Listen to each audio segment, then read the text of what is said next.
আমার পয়গম্বর যখন তায়েফে গেলেন,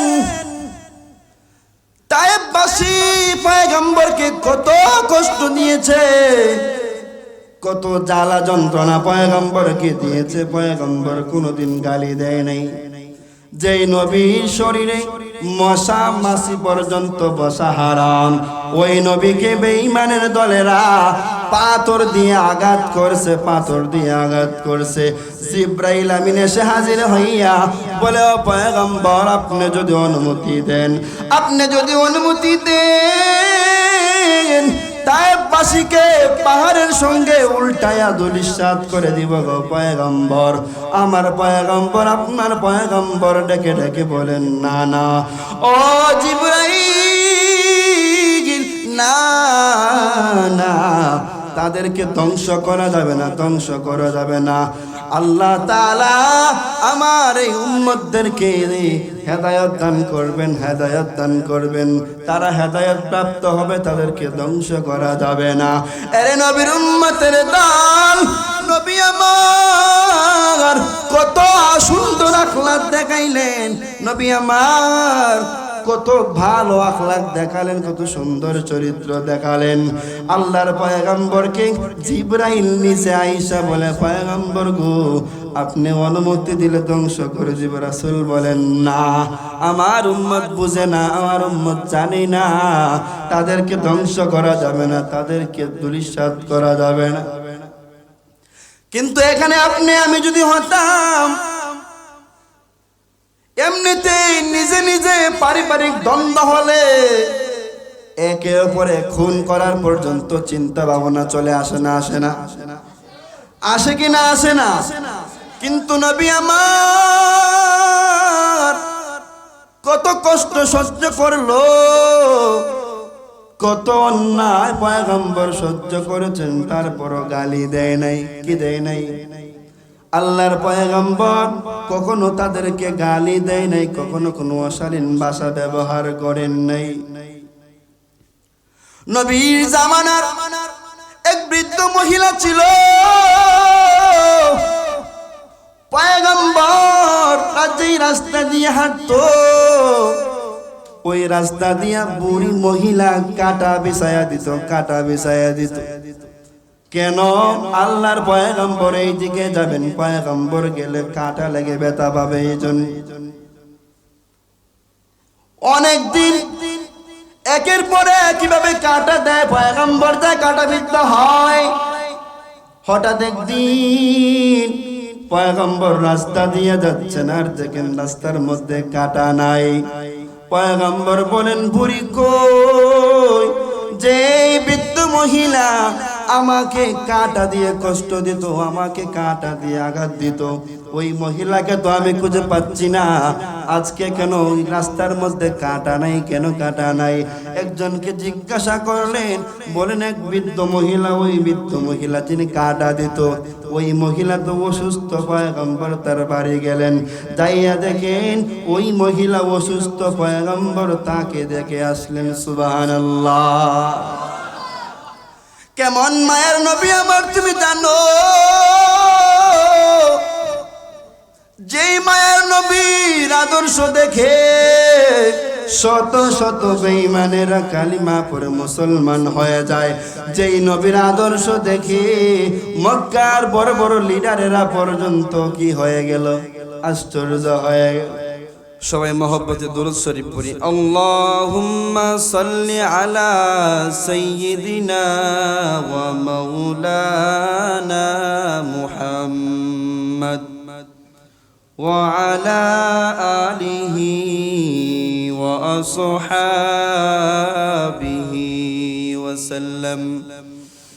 اللهم بارك على محمد وعلى آل محمد كما باركت على إبراهيم وعلى آل إبراهيم إنك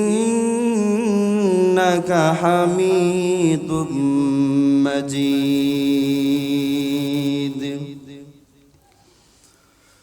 الحمد لمن قدر خيرا وقبلا الحمد لمن قدر خيرا وقبلا والشكر لمن صور حسنا وجمالا والشكر لمن صور حسنا وجمالا فرد صمد عن صفة الخلق بريء فرد صمد عن صفة الخلق بريء رب عزالي خلق الخلق كمالا رب عزالي خلق الخلق كمالا لا ضد ولا ند ولا حد لمولاه لا ضد ولا ند ولا حد لمولاه الآن كما كان ولم يلق زوالا الآن كما كان ولم يلق زوالا محمد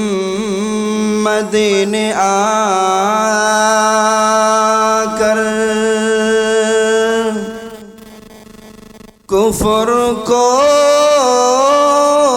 मिटाया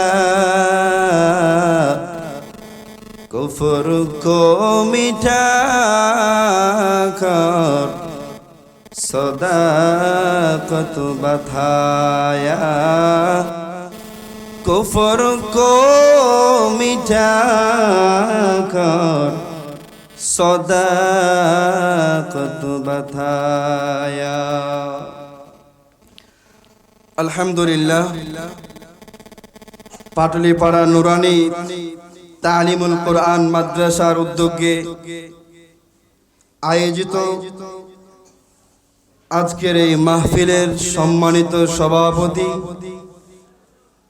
এবং আলোচনা করেছেন অনেক আলোচকরা আমাদের মধ্যে উপস্থিত আছেন প্রধান অতিথি সারা বাংলার আলোড়ন সৃষ্টিকারী বক্তা হযরত মাওলানা মুফতি মনিরুজ্জামান আল জামি সাহেব হুজুর ঢাকা থেকে আসছেন উপস্থিত আছেন হযরত মাওলানা তাইদুল ইসলাম আশিকি সাহেব বিরাট হযরত উপস্থিত আছেন তো আল্লাহ পাক রব্বুল আলামিন আপনাকে আমাকে পাটলীপাড়া নুরানি তালিমুল কুরআন মাদ্রাসার উদ্যোগে আজকের যে মাহফিল রব্বে পাক রব্বে কাবা আপনাকে আমাকে নবীর বাগানে জান্নাতি মজলিসে আসার বসার তৌফিক দিয়েছেন সুযোগ করে দিয়েছেন এই জন্য আমরা খুশি না বেজার আওয়াজে মনে হচ্ছে যে বেজার খুশি না বেজার তাহলে রব্বে কাবা যে আপনাকে আমাকে জান্নাতি বাগানে আসার বসার তৌফিক দিয়েছেন এই জন্য রবের দরবারে শুকরিয়া আদায় করার দরকার আছে কিনা আর জোরে বলেন আজকের যেই রজনী শবে বরাত কি লাইলাতুন নিসফি মিন শাবান এই শবে বরাতে আমাদের কত ভাগ্য যে শবে বরাত উপলক্ষ করে আমল তো আর সবাই করে না করে করেনি সবাই করে সবাই করে না রব্বে কাবা যাদেরকে তৌফিক দেন রব্বে কাবা যাদেরকে নির্বাচন করেন তারাই কেবল শবে বরাতে কি করতে পারে কিছু আমল কিছু পুঁজি অ্যাকাউন্টে জমা রাখতে পারে, ঠিক কি না? এজন্য আমাদের সৌভাগ্য সবে বরাতের রজনীতে একটা দ্বীনি মাজলিসে আমরা আসতে পেরেছি। কারণ দেখা গেছে অনেক সময় সবে বরাতের সময় মসজিদ থেকে সিন্নি নিয়ে গেলেই বাড়িতে ঘুম, আছে না নাই? সিন্নি নিয়ে বিদায় হলেই ঘুম, ঠিক কি না? কিন্তু আপনাদের খুশ নসিব যে আল্লাহ পাক রব্বুল আলামিন আমাদেরকে শবে বরাতের রাত্রিতে আমাদের মাহফিলের আয়োজনটা করেছেন, বলেন আলহামদুলিল্লাহ। এমনিও তো আমরা নফল ইবাদত ঘরে বসে বা মসজিদে বসে করতে পারতাম না, কিন্তু হুজুররা, কোরআনের আলেমরা কোরআন হাদিস থেকে বয়ান করবেন, কোরআন হাদিসের চমৎকার আলোচনা করবেন। তাদের আলোচনা, কোরআনের আলোচনা, কোরআন এবং হাদিসের আলোচনা শোনা কি নফল ইবাদত? কি ইবাদত? নফল ইবাদত। যে ইবাদত আপনি মসজিদে করতেছিলেন, এই ইবাদত আপনি বসে যদি আপনি নেক নিয়তে, আমলের নিয়তে যদি হুজুরদের বয়ান শুনেন, আলোচনা শোনেন, কোরআন এবং হাদিসের আলোচনা আপনার অন্তরে গাঁথেন, এটাই আপনার জন্য নাজাতের ওসিলা হতে পারে কিনা? চিল্লা এখন পারে কিনা? ঘুমাই গেছেন কেন নাকি? একটু তাকবীর দেন, নারে তাকবীর, আরো জোরে নারে তাকবীর। দ্বীন ইসলাম, দ্বীন ইসলাম, আল কোরআনের আলো, আল কোরআনের আলো। কোরআন হাদিসের দুশমনেরা হুঁশিয়ার, সাবধান। কোরআন হাদিসের দুশমনেরা, হক্কানি আলেমদের দুশমনেরা, নারে তাকবীর। শরীরের মধ্যে একটা ভাব আইছে না? হ্যাঁ, শরীরের মধ্যে একটা ভাব আসছে কিনা? এই জন্যে রব্বে কাবা আমাকে, আপনাকে, আমাদের সবাইকে কত সুন্দর একটা মাজলিসে আসার জন্য তৌফিক দিয়েছেন, কবুল করেছেন, নির্বাচন করেছেন, ঠিক কিনা? এই জন্য সবাই মন থেকে জোরে সোরে বলে আলহামদুলিল্লাহ। রিভাইভ দেন ভাই, আওয়াজটা, বক্সের আওয়াজটা বাড়াই দেন। রব্বে কাবা আপনাকে আমাকে নির্বাচন করেছেন কত মায়া করে। রব্বে কাবা বলে, আমি যাকে তাকে হেদায়েত দেই না। কি? যাকে তাকে হেদায়েত দেন না। আল্লাহ তাআলা যাকে পছন্দ করেন, রব্বে কাবা যাকে ভালোবাসেন, তাকেই আল্লাহ পাকের রাসূলের বাগান মাজলিসে, জান্নাতের বাগানে বসার সুযোগ দেন। কথা বলেন ঠিক কিনা? আমি আপনাদের সামনে যে আয়াতটুকু তেলাওয়াত করেছি, এই তেলাওয়াতকৃত আয়াতের উপর আজকে আলোচনা করব। আল্লাহ পাক রব্বুল আলামিন বলেন, লাকাদ কানা লাকুম ফি রাসূলিল্লাহি উসওয়াতুন হাসানাহ। আল্লাহ পাক রব্বুল আলামিন জানায়া দেন, লাকাদ কানা লাকুম ফি রাসূলিল্লাহি উসওয়াতুন হাসানাহ। এ মুমিন বান্দারা শুনে রাখ, তোমাদের জন্য রয়েছে পয়গম্বরের মধ্যে উত্তম আদর্শ, তোমাদের জন্য রয়েছে রহমাতুল লিল আলামিনের মধ্যে উত্তম আদর্শ।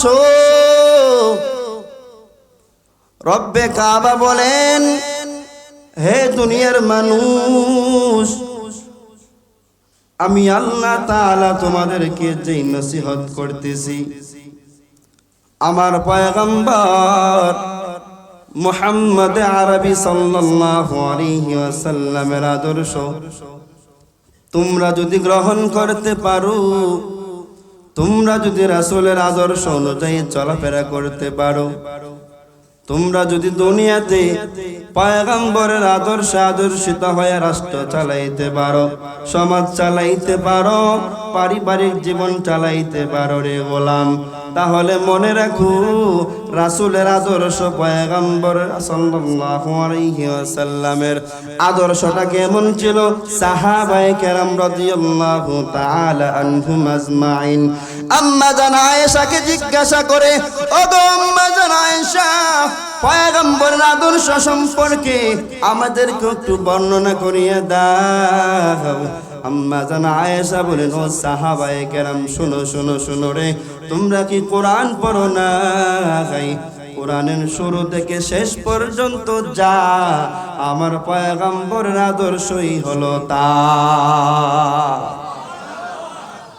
লাকাদ কানা লাকুম ফি রাসূলিল্লাহি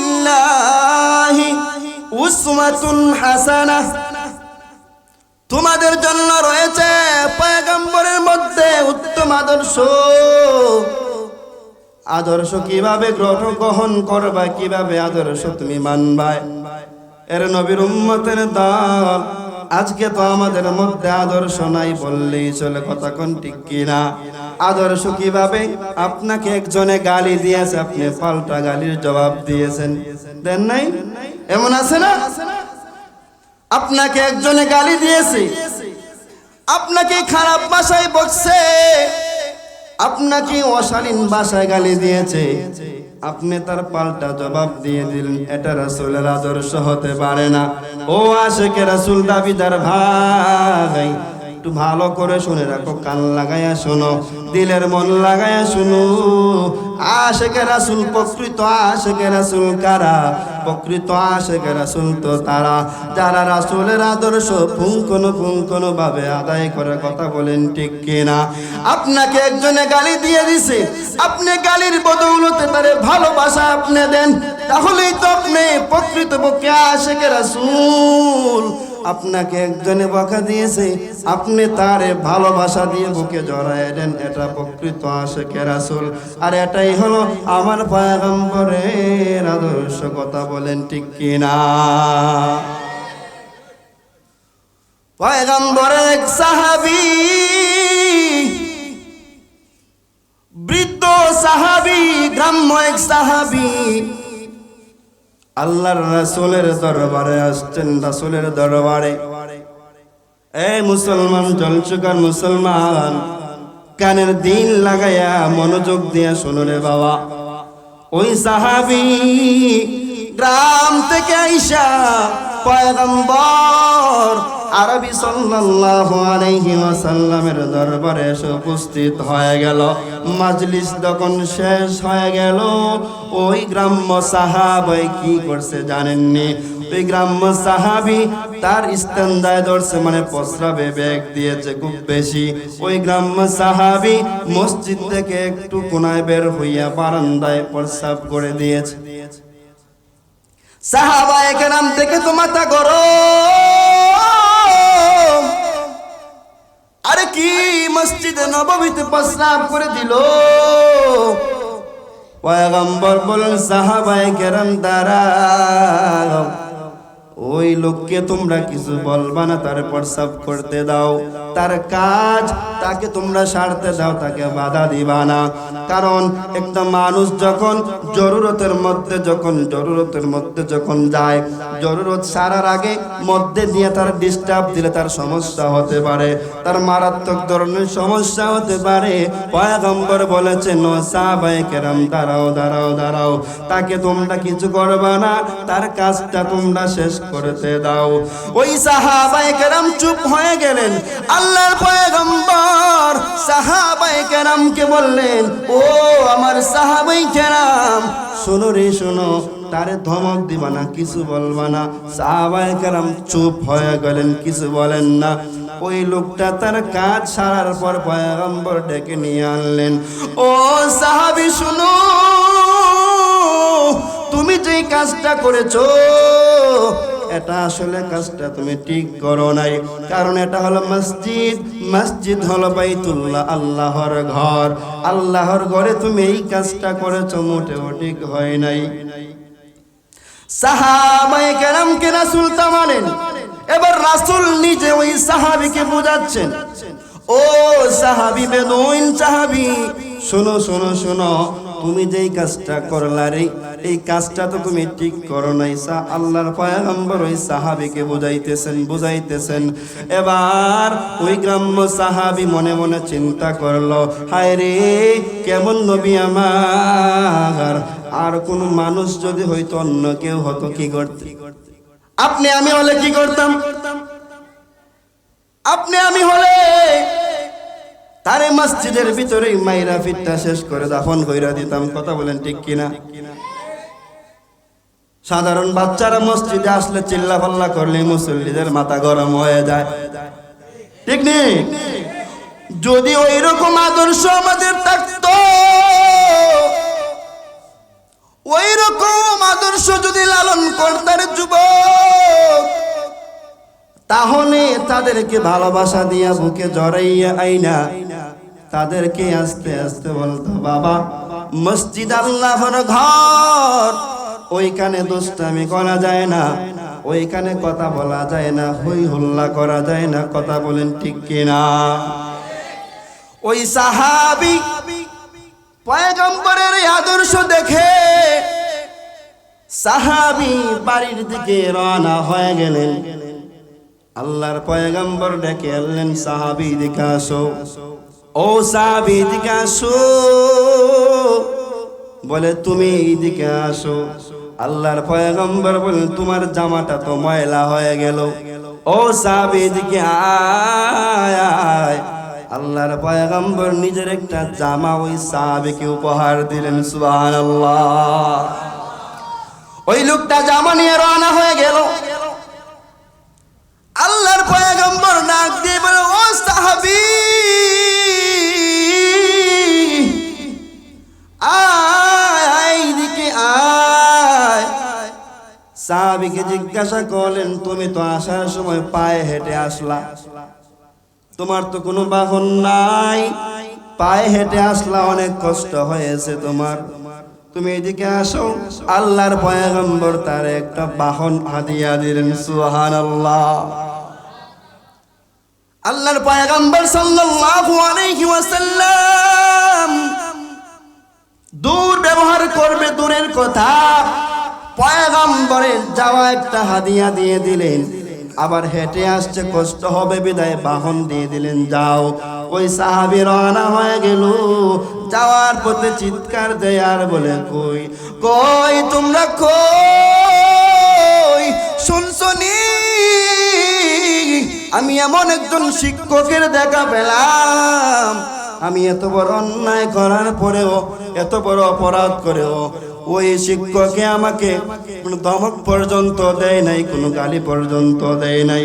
এমনকি আমার জামাটা আমি ময়লা করে ফেলছিলাম, ওই ময়লা জামাটা পাল্টায়া পয়গম্বর ওই শিক্ষকে আমাকে নতুন একটা জামা উপহার দিয়ে দিছে। শুধু তাই না, শুধু তাই না, শুনো, ওই নবী আমাকে বাহন একটা উপহার দিয়েছেন, যেন আমি হেঁটে না আসি, আমার যেন কষ্ট না হয়, এই জন্য বাহন একটা উপহার দিয়ে দিলেন। ওই লোকরা বলে, কে রে সেই লোক, কে? চলো না আমরা দেখতে যাই, চলো না আমরা দেখতে যাই। 300 লোক আল্লাহর পয়গম্বরের দরবারে গেলেন। যাইয়া ওই লোকেরা সাথে সাথে কালিমা পড়ে মুসলমান হয়ে যায়। সুবহানাল্লাহর আওয়াজে মনে হইতেছে ঘুমে ধরতেছে। আর জোরে বলে সুবহানাল্লাহ। আরে জল সুগা পাটলি পাড়ার জনগণ, এই ইমানদার বৃদ্ধ বাবাজি, দিলের কান লাগায়া শুনো, আল্লাহর পয়গম্বর কেমন আদর্শে আদর্শিত ছিলেন জানো রে বাবা? পয়গম্বর আরবি সাল্লাল্লাহু আলাইহি ওয়াসাল্লাম, যার ব্যাপারে স্বয়ং আল্লাহ তাআলা কোরআনের মধ্যে বলেন, ইন্নাকা লাআলা খুলুকিন আযীম। ও পয়গম্বর, নিশ্চয় আপনি উত্তম চরিত্রের অধিকারী, বলেন সুবহানাল্লাহ। স্বয়ং আল্লাহ রাসূলের চরিত্র নিয়া, স্বয়ং আল্লাহ রাসূলের চরিত্র নিয়া কোরআনে বর্ণনা করে দিয়েছেন। আজকে মুসলমানদের মধ্যে কিছু নাস্তিকের বাচ্চারা আমার পয়গম্বরের বিরুদ্ধে কথা বলে, পয়গম্বরের চরিত্র নিয়ে কথা বলে, আছে না নাই? যেই মুসলমানের বাচ্চা নবীকে নিয়ে বিশুদ্ধার করে, যেই মুসলমানের বাচ্চা পয়গম্বরের আদর্শকে কলঙ্কিত করতে চায়, সে তো মুসলমান রইল না, সে মুরতাদ হয়ে গেল। কথা বলেন ঠিক কিনা? কারণ হাদিসের মধ্যে আসছে, মান সাব্বা নাবিয়ান ফাকতুলুহু, নবীকে যারা গালি দেয় তাদের শাস্তি হলো একমাত্র হত্যা। কি চাইরে দেওয়া? আমাদের সমাজে তো টাকা কিছু পকেটে দিয়ে দিয়েলি দেখা যায় বিচার মাফ হয়ে যায়, আছে না নাই? আপনাদের এলাকায় বোধহয় নাই, আমাদের এলাকায় আছে। বিচারকের সভাপতি নিয়োগ করছে, ৫,০০০ টাকা পকেটে দিলে পকেট গরম। সত্যকে মিথ্যা বলে চালায় যায়, আছে না নাই? এর পয়গম্বর এরকম কোন আদর্শিত ছিলেন না। আমার রাসূল কত সুন্দর আদর্শিত ছিলেন তুমি জানো? এ মুসলমান ইমানদার আল্লাহর গোলাম, আমার পয়গম্বর যার চরিত্রের উপরে চুন কালি লেপন করে যেই বেঈমানেরা মুরতাদেরা, ওই সমস্ত মুরতাদদেরকে ছেড়ে দেওয়া নাকি হত্যা করা? হত্যা করা বুঝে শুনে বলছেন? বুঝে শুনে বলছেন তো? ভয় পেয়ে গেছেন? আরে বেঈমানদের সামনে হুঙ্কার দিতে হবে, বেঈমানদেরকে রুখে দিতে হলে রাজপথে কাপড়ের কাপড় মাথায় বেঁধে মিছিল দিতে হবে। কথা বলেন ঠিক কিনা?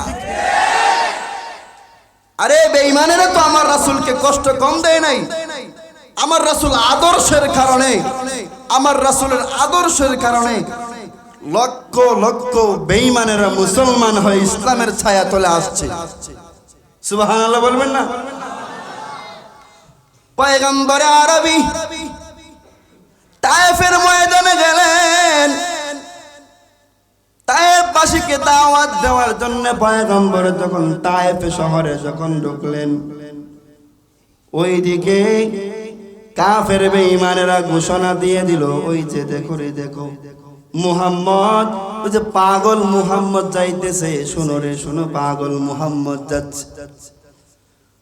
ছোট ছোট বাচ্চাদেরকে লেলিয়ে দিল, এ বাচ্চারা শোনো, ওই যে একটা পাগল দেখতেছো মুহাম্মদ, ওই পাগলকে তোমরা পাথর নিক্ষেপ করো, তাকে তোমরা ঢিল মারো। নাউজুবিল্লাহ। আল্লাহর পয়গম্বর যখন তায়েফে গেলেন, তায়েফবাসী পয়গম্বরকে কত কষ্ট দিয়েছে, কত জ্বালা যন্ত্রণা পয়গম্বরকে দিয়েছে। পয়গম্বর কোনোদিন গালি দেয় নাই।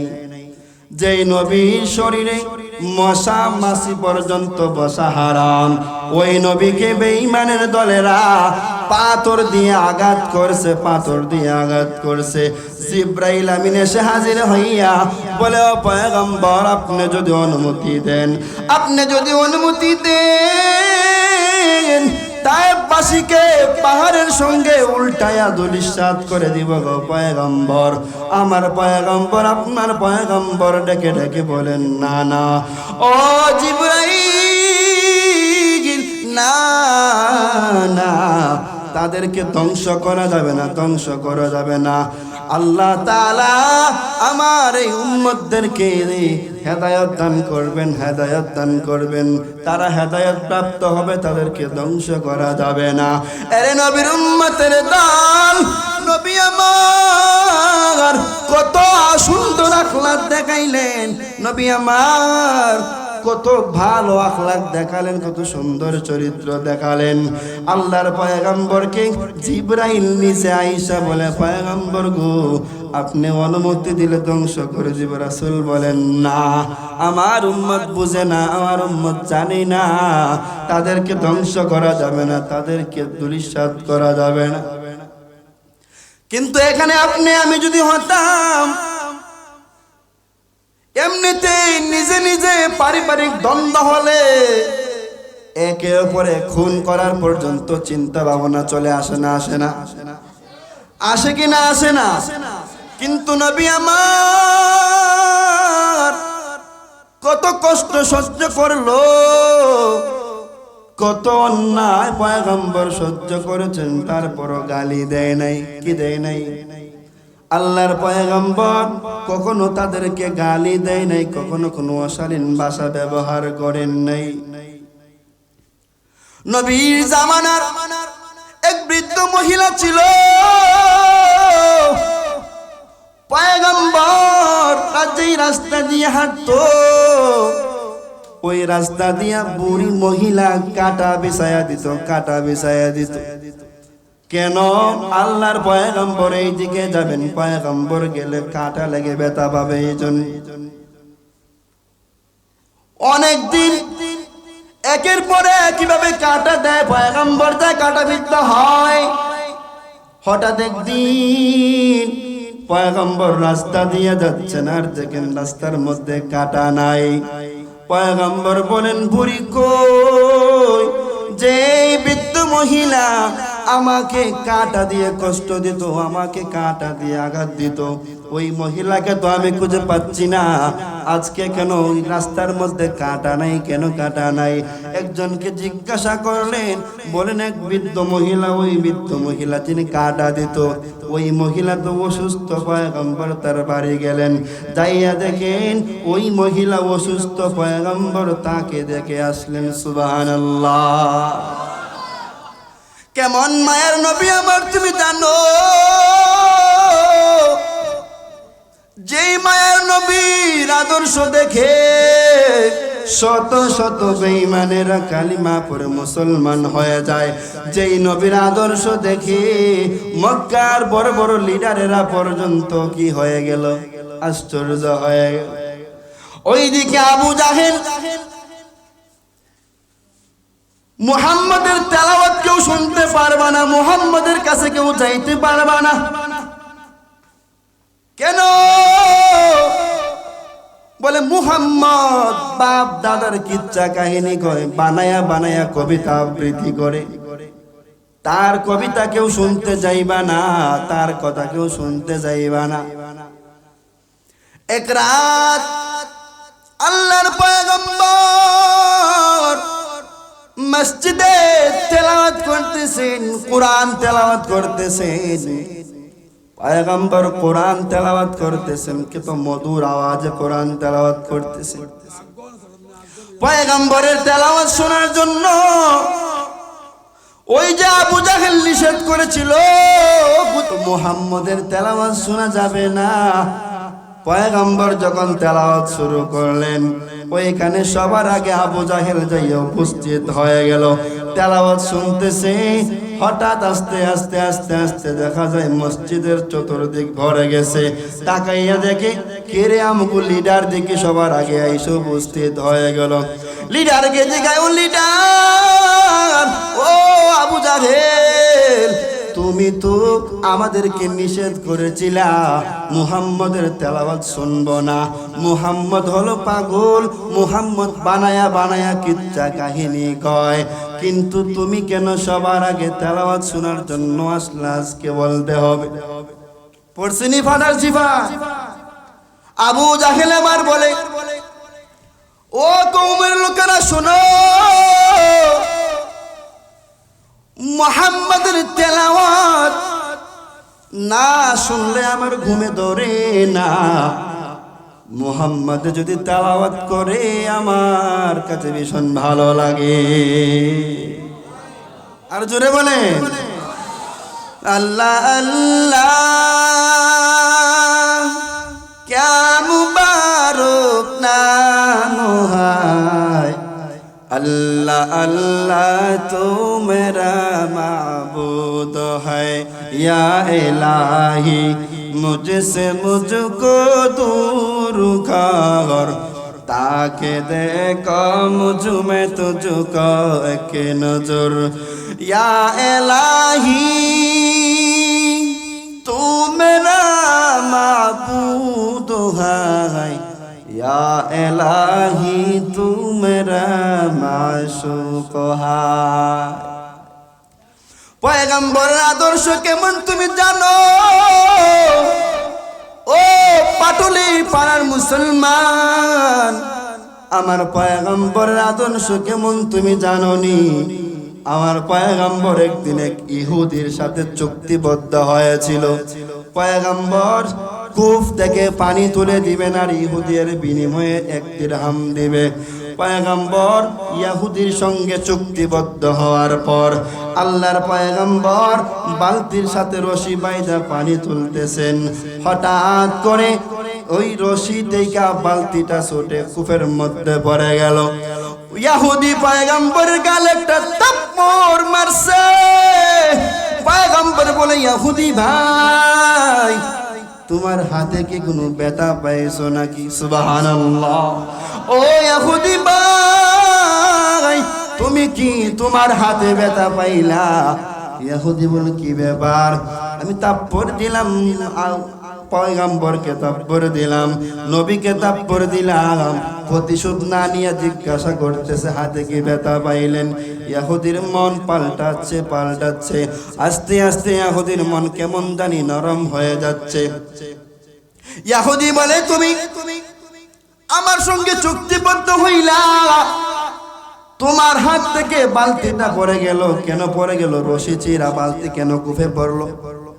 রাগের মাথায় ইহুদি থাপ্পড় মাইরা দিল পয়গম্বর। অথচ আমার নবী যদি ইহুদির থাপ্পড় দিত, ইহুদি মশার মতো চ্যাপ্টা হয়ে যাইত। কারণ জান্নাতি যুবকেদের শক্তি আমার পয়গম্বরের মধ্যে ছিল কিনা? ছিল না।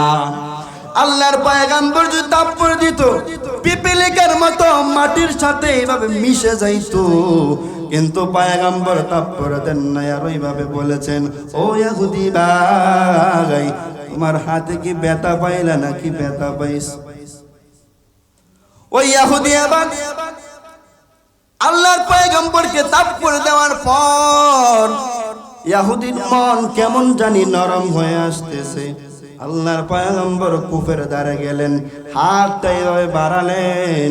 অনেক গভীর একটা কূপ, ওই অনেক গভীর একটা কূপ থেকে বালতিটা যখন পয়গম্বর আনার জন্য হাত বাড়ালেন, হাত বাড়াবার সঙ্গে সঙ্গে বালতিটা পয়গম্বরের হাতে আসতে দেরি হয় নাই। আরে নবীর উম্মতের দল, ইহুদি এটা দেখার পর বলে, পয়গম্বর আমার এখনই কালিমা পড়ে মুসলমান বানায় দেন। লা ইলাহা ইল্লাল্লাহু মুহাম্মাদুর রাসূলুল্লাহ। সঙ্গে সঙ্গে ইহুদি মুসলমান হয়ে গেল। এটা কিসের কারণে? এটা কিসের বদৌলতে হলো? পয়গম্বরের আদর্শ ভালো কিনা ভালো না? উত্তম আদর্শ কিনা? আপনি আমি অনুসরণ করার মতো কিনা? কিন্তু না না, আজকে আপনি আমি মেসির ফলোয়ার, মেসিকে সাপোর্ট করে মেসির আদর্শ গ্রহণ করে আসে না নাই? এ যুবক একটু তাকাও না, আমার পয়গম্বরের আদর্শ কেমন ছিল? তুমি পয়গম্বরের আদর্শ গলায় লাগাও। এ যুবক শোনো না, আমার পয়গম্বর কিভাবে হাঁটতো তুমি ওইভাবে হাঁটো না। কিন্তু না না, আমাদের যুবকরা মেসির মতো চুল কাটে। মেসি যে গেঞ্জিটা লাগায় যুবক সেই গেঞ্জিটা লাগায়, আছে না নাই? আসেনি?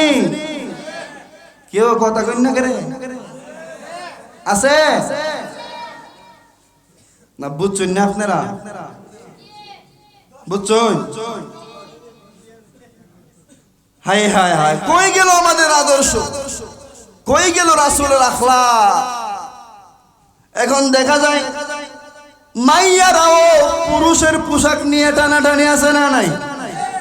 এ মুসলমান কেমন বেহায়া হয়ে গেলা! যুবক এর পোশাক নিয়ে মহিলারা টানাটানি করে। আবার দেখা যায় কিছুদিন আগে সুদর্শন পুরুষ নামের একটা কিরকম জানি হাফ লেডিস বের হয়েছিল, নাকি বিশ্বের সুন্দর পুরুষ মানুষ লেডিসের মতো সাজগোজ কইরা এরে মিডিয়ায় প্রচার করছে সুদর্শন পুরুষ। নাউজুবিল্লাহ বলেন। আরে আমার নবীর চাইতে সুদর্শন পুরুষ কি জগতে আছে? জোরে বল আছে? ও মুসলমান ইমানদার, তাহলে কেন রাসূলের আদর্শ বাদ দিয়া তুমি হিন্দু কালচার গ্রহণ করবা? রাসূলের আদর্শ বাদ দিয়া তুমি কেন খ্রিস্টানদের আদর্শ গ্রহণ করবা? আর এই রাসূলের আদর্শ দেখা তো কত খ্রিস্টান মুসলমান হয়ে গেল, কত ইহুদি মুসলমান হয়ে গেল। হযরত ওমর ফারুক পয়গম্বরকে তলোয়ার দিয়ে মারার জন্য আয়েশা মুসলমান হয়ে গেল। এটা কেন তোমরা জানো? পয়গম্বরকে যখন মারার জন্য আসলো, উমর যখন ঢুকলো, সাহাবায়ে কেরাম বলে ইয়া রাসূলুল্লাহ, উমর তো এরকম এরকম তরবারি নিয়ে আসছে, বলে আসতে দাও, সে আসুক। পয়গম্বরের কাছে আসার পরে ওমরে ফারুকের এই মন মেজাজ কেমন জানি নরম হয়ে গেল। পয়গম্বরের আসার পরে, পয়গম্বরের কাছে আসার পরে পয়গম্বর বলেন, ও ওমর তুমি কেন আসলা রে? রাসূল আসছিলাম আপনার মাথা নেওয়ার জন্য। আবু জাহেল ঘোষণা দিয়েছিল, ও মক্কার মানুষেরা শুনো রে, তোমরা কেমন আছো যে মুহাম্মদের কল্লাটা মাথাটা আলাদা কইরা আমার কাছে আনতে পারবা? উমর তো সাহসী মানুষ ছিল, যে উমর রাস্তা দিয়ে হাঁটলে শয়তান গেছে না ওই রাস্তা দিয়ে, ঠিক না? সেই উমর রাসূলের কাছে যাইয়া এভাবে যখন বলতেছে, পয়গম্বর বলেন, ও উমর শোনো রে, তুমি যে এরকম ভাবে আমার সামনে আসলা, তুমি কি তোমার বাড়িতে খোঁজ খবর নিছো কিনা? তোমার বোন ভগ্নী পতিত কালিমা পরে মুসলমান হয়ে গেছে। হযরত ওমর বাড়িতে যাইয়া দেখে ঘর থেকে কত সুন্দর একটা চমৎকার কোরআন তেলাওয়াতের আওয়াজ ভেসে আসতেছে।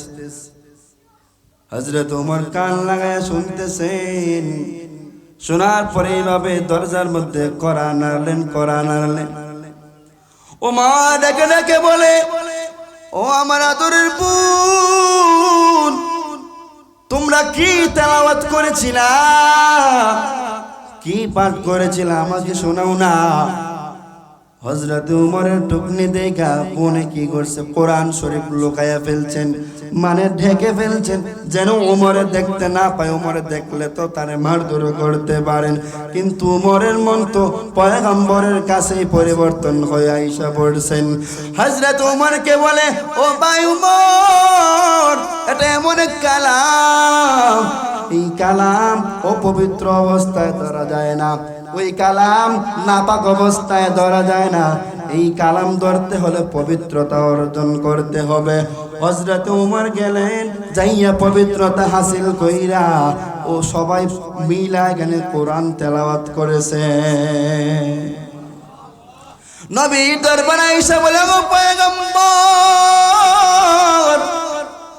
আমাকেও কালিমা পড়াইয়া মুসলমান বানাইয়া দেন। লা ইলাহা ইল্লাল্লাহু মুহাম্মাদুর রাসূলুল্লাহ। আল্লাহু আকবার বলেন।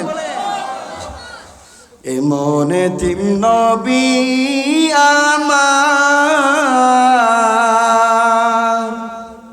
পিতা মাতা নাই যে তাহার, এমন এতিম নবী আমার, পিতা মাতা নাই যে তাহার, তারপরেও কত মারা মারলো তাকে দুশ্মনে নবী বিনে কে তরাবে ফুলসিরাত মিজানে নবী বিনে কে তরাবে ফুলসিরাত মিজানে চলো চলো চলো মোমেন চলো নবীর সন্ধানে নবী বিনে কে তরাবে ফুলসিরাত মিজানে নবী বিনে কে তরাবে ফুলসিরাত মিজানে নবীর মায়া নাই কি তোমার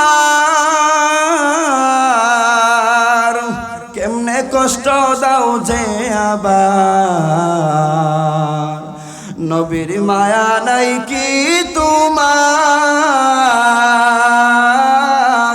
কেমনে কষ্ট দাও যে আবার দরুদ পর স্মরণ কর দরুদ পর স্মরণ কর প্রথম ঘাটি কাপনে নবী বিনে কে তরাবে ফুলসিরাত মিজানে নবী বিনে কে তরাবে ফুলসিরাত মিজানে চলো চলো চলো মোমেন চলো নবীর সন্ধানে নবী বিনে কে তরাবে ফুলসিরাত মিজানে বিনে কে তরাবে ফুলসিরাত মিজানে আল্লাহু আকবার বলেন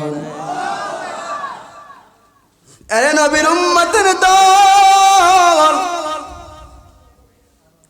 আল্লাহর পয়গম্বর মৃত্যুর সাথে যখন পাঞ্জা লড়তেছেন পয়গম্বর যখন অসুস্থ পয়গম্বর যখন অসুস্থ অবস্থায় পয়গম্বর মসজিদের মিম্বরের মধ্যে বসলেন অসুস্থ অবস্থায় পয়গম্বর মিম্বরে বসার পর সাহাবায়ে কেরামদেরকে বলতেছেন ও সাহাবায়ে কেরাম তোমরা কে আমার কাছে পাও না পাও ঋণ পাও তোমরা প্রতিশোধ করে নাও কে আমার কাছে ঋণ পাও কে আমার কাছে কর্জা পাও পরিশোধ করিয়া নাও এক সাহাবী লাভ দিয়া বলে হুজুর আমি আপনার কাছে একটা পাওনা সাহাবায়ে কেরামের মাথা তো গরম কি ব্যাপার আরে রাসূলের সঙ্গে প্রতিশোধ নেওয়ার জন্য হাত তুলে ফেলছে রাসূলের কাছ থেকে নাকি প্রতিশোধ গ্রহণ করবে আল্লাহর পয়গম্বর বললেন ও সাহাবায়ে কেরাম চুপ থাকো আওয়াজ করবা না আল্লাহর পয়গম্বর তাকে বলতেছেন কি আমার কাছে পাও কি পাও না ওই সাহাবী বলে ও পয়গম্বর আপনি আমাকে একদিন একটা থাপ্পড় দিয়েছিলেন চর দিয়েছিলেন ওই চরের প্রতিশোধ আমি একটা চর দিতাম চাই আল্লাহর নবী বলেন সামনে আসো সামনে আগায়া গেলেন যাইয়া বলেন ঠিক আছে প্রতিশোধ নাও ওই সাহাবী বলে ওগো পয়গম্বর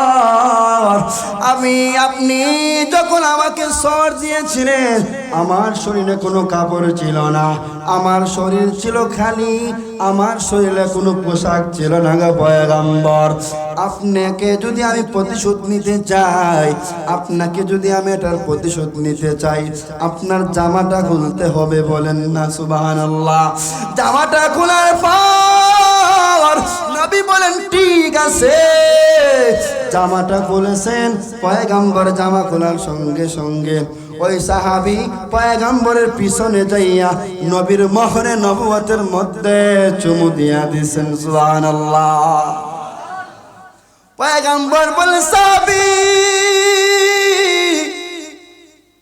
তুমি তো জান্নাত কিনে নিলা রে তোমার উপর তো জাহান্নামকে হারাম করে দিয়েছো কেমন মায়ার নবী আমার দেখছেন আল্লাহর পরে যার সম্মান আল্লাহর পরে যার মর্যাদা ওই পয়গম্বর প্রতিশোধ নেওয়ার জন্য বলেন হয়তো ঢং করে অনেক সময় থাপ্পড় দিয়েছেন উস্তাদে অনেক সময় ছাত্রদেরকে আদর করে থাপ্পড় দেয় কিনা অনেক সময় বড় বড় এমপি মন্ত্রী ধরেন তাদের প্রজাদেরকে, তাদের ছোট শ্রেণীর যারা আছে তাদেরকে আদর করে তাপ্পর দেয় না, দেয় না নি? ওইরকম ভাবে হয়তো পয়গম্বর তাপ্পর দিয়েছে, কিন্তু সাহাবী বলে প্রতিশোধ নেওয়াই লাগবে আমার। দেখছেন নি কি প্রতিশোধ নিছে? জান্নাত কামাই করে নিছে, জাহান্নাম হারাম করে দিয়েছে। সুবহানাল্লাহ বলে। আরে নবীর উম্মতের দল, এক নাম্বার নবীর আদর্শে আদর্শিত হতে হবে। কি হতে হবে? নবীর আদর্শে আদর্শিত হও। সামাজিক জীবনে কোন, পারিবারিক জীবনে কোন, রাষ্ট্রীয় জীবনে কোন, প্রত্যেকটা সেক্টরে রাসূলের আদর্শ আছে না নাই? জোরে বল, আছে না নাই? আরে মোল্লারা কি রাজনীতি বুঝে? সব আপনাকে বুঝেন, মোল্লারা কোন রাজনীতি বুঝে না। রাসূলের কোরআন এবং হাদিস রিসার্চ করলে পাওয়া যায় রাসূলের যেরকম রাজনীতি করেছেন, ইসলামী রাজনীতি কোরআন হাদিসে আছে না নাই? আছে। এই জন্য হুজুরদেরকে কি করতে নাই? অবহেলা করতে নাই। এই যে আফগানিস্তান দেখছেন না, 20 বছর আমেরিকার সঙ্গে যুদ্ধ করে আফগানিস্তান এখন স্বয়ং সম্পূর্ণ। কথা বলেন ঠিক কিনা? দেখছেন না আপনারা মিডিয়ায়, দেখছেন না? তাদেরকে তালেবান বলা হয়। কি বলা হয়? তালেবান বলা হয়।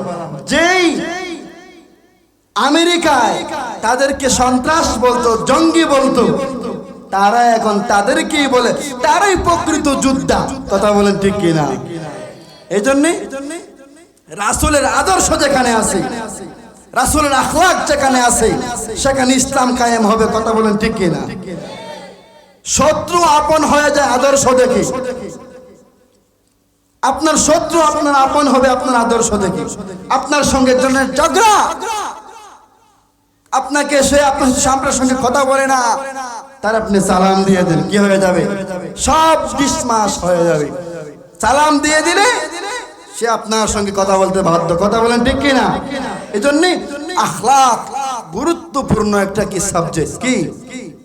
মানুষের আখলাক যদি ঠিক না থাকে, মানুষের চরিত্র যদি ঠিক না থাকে, এই যে 2 দিন আগে যে মিডিয়ায় দেখছেন না, সকল সেলিব্রিটিরা বদমাইশে ধরা গেছে, দেখছেন নি?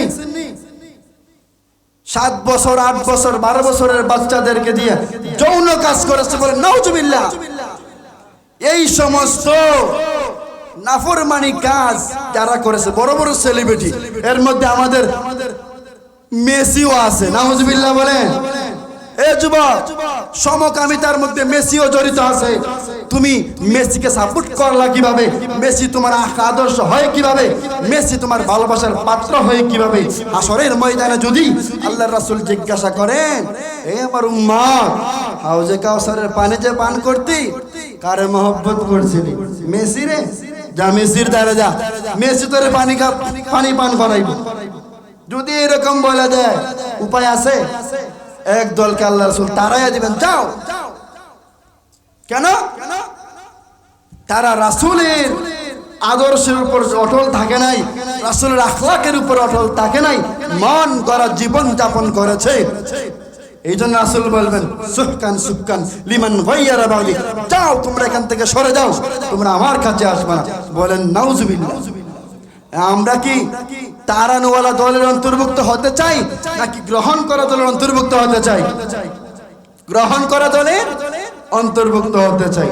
এই জন্য হাউজে কাউসারের পানি যদি পান করা লাগে, রাসূলের শাফায়াত যদি পাওয়া লাগে, রাসূলের ভালোবাসা সাথে সাথে রাসূলের আদর্শে আদর্শিত হওয়া লাগবে কিনা লাগবে না? আল্লাহ পাক রব্বুল আলামিন আমাদেরকে যতটুকু আমি আলোচনা করেছি, রাসূলের আখলাক আমি দেখিয়েছি। রাসূলের আখলাক কেমন ভাবে দেখিয়েছেন, রাসূল কিভাবে আখলাক দেখিয়েছেন, ইহুদির সঙ্গে কিভাবে ব্যবহার করেছেন, অমুসলিমের সঙ্গে রাসূল কিভাবে ব্যবহার করেছেন, যার জন্য অমুসলিম মুসলমান হয়ে যায় রাসূলের কাছে এসে, অমুসলিম সারেন্ডার করে রাসূলের কাছে মুসলমান হয়ে যায়। বহু আলোচনা, অনেক লম্বা আলোচনা, হুজুরকে পাশে রাইখা আলোচনা করাটা আমার বেয়াদবি হচ্ছে। এরপর আমি সংক্ষিপ্ত করে নিচ্ছি। আল্লাহ পাক রব্বুল আলামিন যেন আমাকে, আপনাকে, আমাদের সবাইকে রাসূলের আখলাক যেন পরিপূর্ণভাবে আদায় করতে পারি, রাসূলের সুরত সিরত যেন আমাদের শরীরের মধ্যে বাস্তবায়ন করতে পারি। মেসিকে না, রোনালদোরে না, সাকিব আল হাসানকে না, রাসূলকে ফলো করো যুবক, তোমার জান্নাত ওয়াজিব হয়ে যাবে। কথা বলেন ঠিক কিনা?